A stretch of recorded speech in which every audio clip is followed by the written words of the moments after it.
السلام عليكم. أهلا يا عبد المطلب، تفضل. أهلا. أهلا، مساكم الله بالخير. أهلا وسهلا، تفضل. طبعا الحقيقة أنا شاهدت التقرير اللي كان قبل البرنامج. طلع شخص معمم لابس كفنة. أولا نحن اليوم لسنا في وقت صدام، وهناك طاغية حقيقي ينزل الناس بالتيزاب ويعدم الناس في الشوارع ويضرب شلاليق. اليوم عندنا حكم ديمقراطي، هذا لو وقت صدام ما يسويها، لكن يعرف المالكي ما يسوي له شيء. أنا بدي أنتصر للمالكي. الشيعة عندهم عدالة، الشيعة ما يعتدون عن المعتدي، وهذول اللي يسوون الفتنة ثق بالله الكريم راح يدفعون الثمن باهظ. وكانوا هم نص بغداد إلهم، واليوم ربع بغداد إلهم، وصدقني الجاي كل بغداد تصير شيعية إذا ما يقعدوا راحة ويتأدبون. هذا ما تحدثنا عنه يا عبد المطلب. عبد المطلب، هذا ما تحدثنا عنه. أنتم تريدون يا الشيعة أن تكون بغداد كلها شيعية، فتمارسون التهجير على الضعفاء المساكين. لكن الذين في المنصات كالأسود يلبسون الكفن، وأنت قبل قليل ذكرت لا يستطيع المالك أن يصل إليهم. لا مو لا يستطيع المالك، يستطيع، والآن يستطيع ويسوي مذابح. قبل قليل ذكرت تقول لا يستطيع، يعلمون أن المالك لا يستطيع. يستطيع، ومعه آلاف مؤلفة، فيالق كاملة تدخل تدوس الأنبار. فيالق إيرانية أم عراقية؟ فيالق عراقية من الجنوب. لكن يقولون العراق الشيعة مستضعفين إلا بقوة إيران. لا هنالك صحيح الشيعة مستضعفين، لكن إلا بقوة إيران. إلا بقوة إيران. هؤلاء.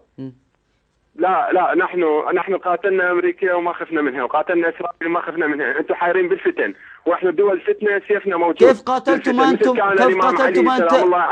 كيف قاتلتم يا عبد المطلب وانتم تركضون امام الدبابه تباركون لها دخول بغداد؟ لا الدبابه دخلت. كيف قاتلتم السيستاني في رصيده البنكي 200 مليون دولار حتى يقول للشيعه كونوا مستضعفين للامريكان؟ وهذا تشارسكوف ذكره في مذكراته والسيستاني مرد عليه. أنا هم أقول لك كيف قاتلتم وأنتم الآن في العراق تستخدمون الميليشيات الإيرانية ولا يظهر في الساحة إلا إيران بعمائم سوداء؟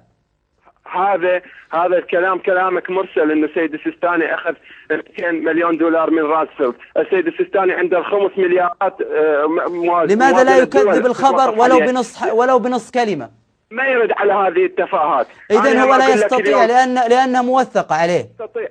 هذه التفاهات ما يرد عليها. لكن أقول لك أنا هم أقول لك الشيخ عبد الرحمن لماذا يرد على الفتاوى مكتبه يرد على الفتاوى؟ لماذا يرد على الفتاوى التافهة على حد قولك ولا يرد على مثل هذا الخبر الخطير؟ أنا أجبتك أخي العزيز. أنا هم أقول لك الشيخ عبد الرحمن الدمشقية يقولون إنه شاذ جنسيا. لما ما رد عبد الرحمن الدمشقية في جامع الأزهر؟ لماذا هذا التناقض؟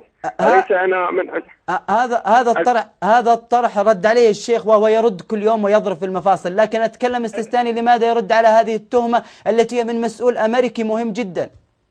نعم، السيد السيستاني لم يرد على الشيخ اللي شتمه في منبر الجمعة، وهو هذا الشيخ اللي إمام ومسجد المدينة المنورة، أعتقد اسمه الأسود الوجه وذو لحية طويلة.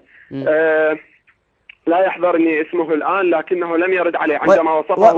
ويحضر كل الأسامي الإيرانية التي تتلقى منها الأوامر. لا تلقى.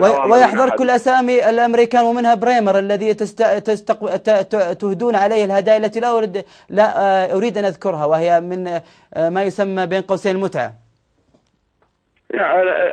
شوف أخي العزيز، أنت تريد الحفلات موثقة يا عبد المطلب وأنتم تكرمون الأمريكان. أنت تريد الزايد عليه بالمتعة. هنالك سنة يزنون بمناطق موجودة، هذا دين موجود لديك. أنت توافق أن تتمتع أختك وتأخذ $100 في ساعتان. هذا دين موجود لديك.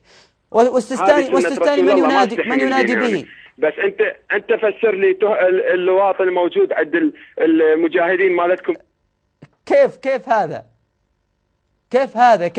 أنت تهدي بما لا تعلم. لو أردت أن أذكر بعض الأشياء، لكن هذه دين في كتبكم، في الكتب أنتم تتحدثون عن المتعة وتفتون، والعلماء يخرجون في المنابر، لكن هذا الكلام بالنسبة لنا مرفوض.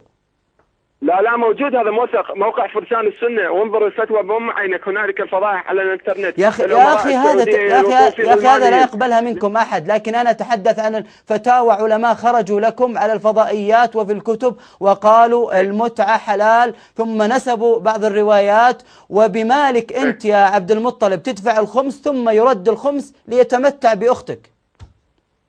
أنا لا أودي الخمس، أودي للفقراء، ما أودي للمرجع. لا تودي للمرجع، يستلم منك المرجع، لا تسلم للفقراء. أودي للفقير، أقاربي أوديهم، الأقربون أولى بالمعروف. لكن أكو فد مسألة أنت تسلمها للسيستاني ولا للفقير يا عبد المطلب؟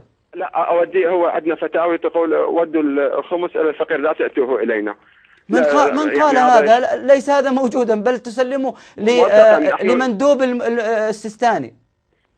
كل منطقة بها وكيل سيد السيستاني، وهم قالوا لنا هذا الكلام. إذا عندكم فقراء من أقربين إليكم هذه الفتوى بعد 200 مليون دولار من الأمريكان، لأن اكتفى الرجل. ما يحتاجها، هو عنده مليارات الدولارات، ما يحتاجها. بعد 200 مليون خلاص لا يريد. تفيدكم لكم.